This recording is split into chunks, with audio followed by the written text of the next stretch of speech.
One thing that I think that has confused me over the years that I would love to ask you about is God. Is Would God kind of be like an abstract set of values, or would God be a person? So it's okay. So the way that Christians understand it is that God is a communion of persons. Right. Okay. Right? Right. So that's what the idea of the Trinity is. Right. And so the best way to understand is that God is the infinite source of everything. Right. That's the first thing to understand, is that's what God is. And the second thing to understand is that anything you say about God is always wrong. Like everything you say about God is always a compromise. Okay. And this is something that's just completely orthodox. Like it's not some new age stuff. This is really what the church fathers taught, is that God's being, or God's essence, or God's beyond being, is not actually a being, is beyond being, is something that you can't talk about. Okay. But nonetheless is the source of everything, right? The infinite source of everything, which is beyond everything. And it manifests, it reveals itself to us as a communion of persons, as this communion of love between beings.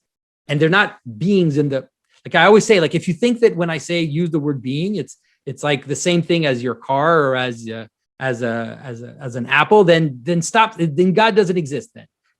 I'm totally fine in saying God doesn't exist if for you existing just means the things you can see and touch and quantify, right? Sure. But let's say God is beyond that level.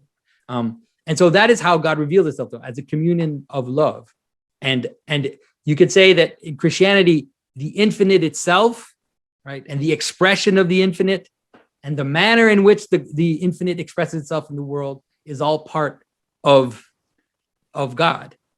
And so that's what God is, let's say, to you, because, and knowing that even that is a compromise in language. And so you can imagine that all of reality leads up to a point where it stops. So think about any identity, right? And so it's like an apple, right? I can describe all the elements of the apple, but no matter how many elements I describe, at some point I have to stop and jump up and say apple, right? I have to jump up. I have to emerge out of this quantity, out of this multiplicity, and jump up into a single identity. Okay. And so it's like that for every being. Every being has that reality, which is that its identity is above its multiplicity, right? It's higher than its multiplicity. So now do that for everything. So people like to say things like, I pray to the universe, right?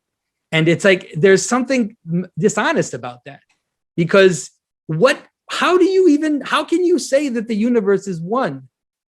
Like, what is this unity of the universe? Like, what are you talking about?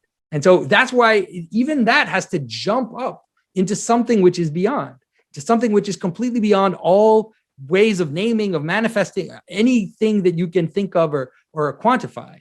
And that is what the divine is. That is the infinite source of everything, right? The ground of being, you could say.